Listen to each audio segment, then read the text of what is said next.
Attorney Ricky Tutorgo, nagtataguyod ng katotohanan, nakikipaglaban para sa bayan.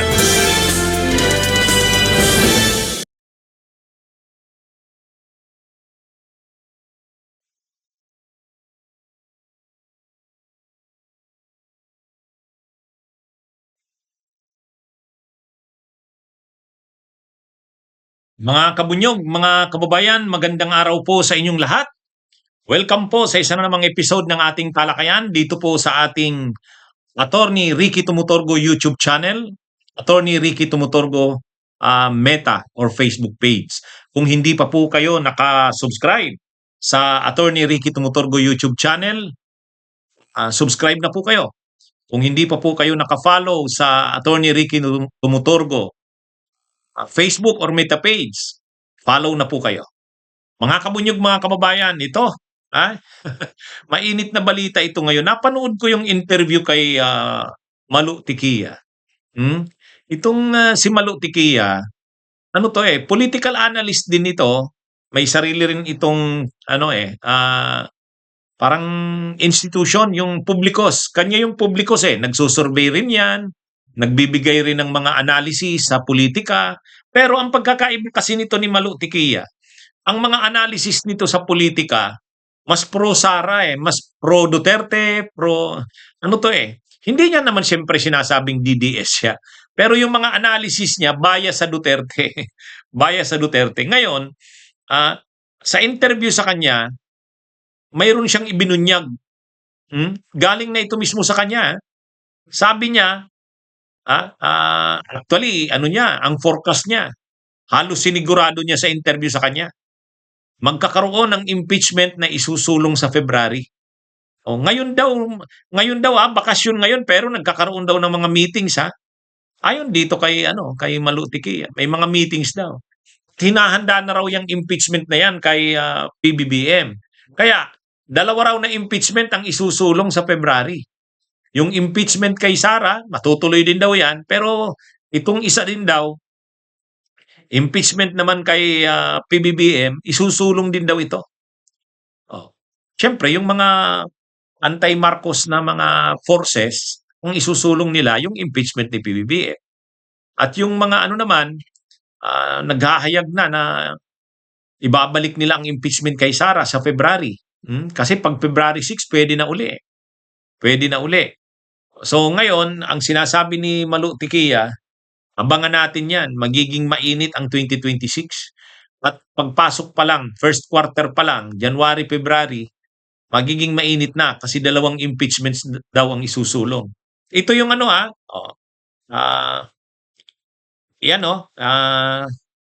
yan yung the big story. Tiquia shares her political outlook for 2026. Tingnan nyo yung caption sa baba, medyo nga lang maliit. Impeachment threats versus VP Sara, PBBM expected in 2026. Tiquia. O yan. So, hindi po ako nag-iimbento mga kabunyog, mga kababayan. Saka pinanood ko yan. Pinanood ko yung programa na yan. Talagang binanggit niya na naniniwala siya kasi siyempre insider yan si Tiquia sa loob ng mga DDS. So namumonitor niya at nalalaman niya yan na mayroon ngang galaw na i-impeach si PBBM sa February daw sasabayan daw ang impeachment kay Sara. Sabi ni Tiquia. Kaya abangan natin 'to, mga kabunyog. Magiging mainit talaga ang 2026 Kung mainit ang 2025, mainit ang politika, mas mainit ang 2026 kasi sa simula pa lang ng ang buwan ng Enero, sigurado may ipapaaresto, may ipapakulong ang administrasyon. Kasi sinisingil ang administrasyon dito sa sinisingil ang administrasyon dito sa nangyari ngayon. Mga kabunyog, bakit walang nakulong? Ang sabi, magpapasko sa kulungan. Bakit walang nakulong? Kaya sa January, babawi yan. Babawi yan. At pagpasok naman ng February, yung mga grupo na nagsasabing itutuloy nilang impeachment kay Sara, seryoso din yan. Pero ito naman ang bago. yung kampo rin ng mga anti-Marcos, may isusulong din na impeachment kay PBBM. So parang ang nakikita ko dito, ito strategy ito ng kampo ng mga Duterte. Para si PBBM, para matigil yung impeachment ni Sara, parang palitan yan palitan. Ititigil ng kampo ng mga Duterte ang impeachment kay PBBM basta't sabihin din ni PBBM sa mga alyado niyang kongresista na wag ituloy ang impeachment laban kay Sara. Wag niyo na yan. I-atras yung impeachment sa akin, i-atras din yung impeachment. Parang ganun ang strategy ito ng mga Duterte para ma-counter yung impeachment kay Sara. Sa totoo lang, wala naman sila halos grounds kay PBBM dyan. Wala silang grounds dyan. Siguro gagamitin niya betrayal of public trust. Ano naman yan generic na ground na laging ginagamit, betrayal of public trust. At syempre, ang gagamitin dyan, yung tungkol nga dito sa mga anomalyang ito sa flood control, pilit nilang ididiin si PBBM dyan, betrayal of public trust. So yan ang gagamitin ng mga pro-Duterte para isulong ang impeachment ni PBBM. O ngayon, pag nila dyan, siguro gagamitin din nila dyan yung sa PhilHealth, yung pag-transfer ng pondo. Gagamitin din nila dyan yung pangingidnap daw. Kasi ang claim nila, kidnapping. Sigurado na yan. Yan yung mga magiging grounds niyan ng impeachment kay PBBM. Ngayon, pero alam naman nilang hindi yan magpo-prosper. Kaya lang gagamitin lang nila yan para ma-pressure si PBBM na sabihan yung kanyang mga tao na wag nyo na ring ituloy ang impeachment kay Sara. Parang yan parang palitan. Okay, hindi na itutuloy yung impeachment ni PBBM. Pero sabihan din naman ng Malacanang yung mga kongresista, wag nyong ilusot yung impeachment kay Sara. O sige, pareho, wala.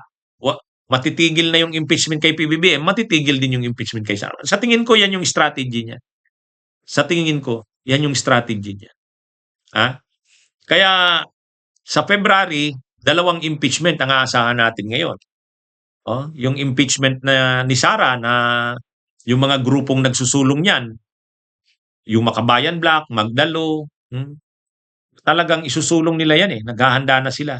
Ito naman pala, kinumpirma ni Malu Tiquia, si Malu Tiquia ay insider yan sa grupo ng mga Duterte, kinumpirma niya na may isusulong din na impeachment kay PBBM, February 2026. Ano yan? Kanina, talagang pinasiguro pang tinanong uli si Malu Tiquia, ibig niyo sabihin may impeachment talaga? Gaano po kayo kasigurado? Sabi ni Malu Tiquia, sigurado ako. Sigurado ako kasi ngayon pa lang nagmi-meeting na ganun yung pagkakasabi niya. Ngayon pa lang daw nagmi-meeting na. So sigurado talaga yan na may ganun ngang impeachment. Kaya ito na nga, yung pinakita natin kanina. Kaya sa The Big Story, Tiquia shares her political outlook for 2026. Impeachment threats versus BP Sara, PBBM expected in 2026. Yan. Okay. Abangan natin mga kabunyo. Talagang magiging mainit ang taong 2026. Kung mainit ang politika ng 2025, mukhang mas mainit nga talaga ang 2026. Sa simula pa lang yan. Sa simula pa lang. Pwede ring lumabas yung warrant of arrest ni Bato. Pwede ring arestuhin na si Bantag. Kaya marami. Aarestuhin din sila Atong Ang. Sila labas na rin yung arrest warrant niyan. Yung mga kinasuhan sa missing sa Bungir, ang dami talagang mangyayari.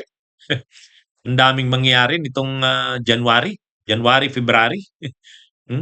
Unang months pa lang mainit na. Mga kabunyog, mga kabayan. Okay. Magandang araw sa inyong lahat. Mga kabunyog, mabuhay po tayo.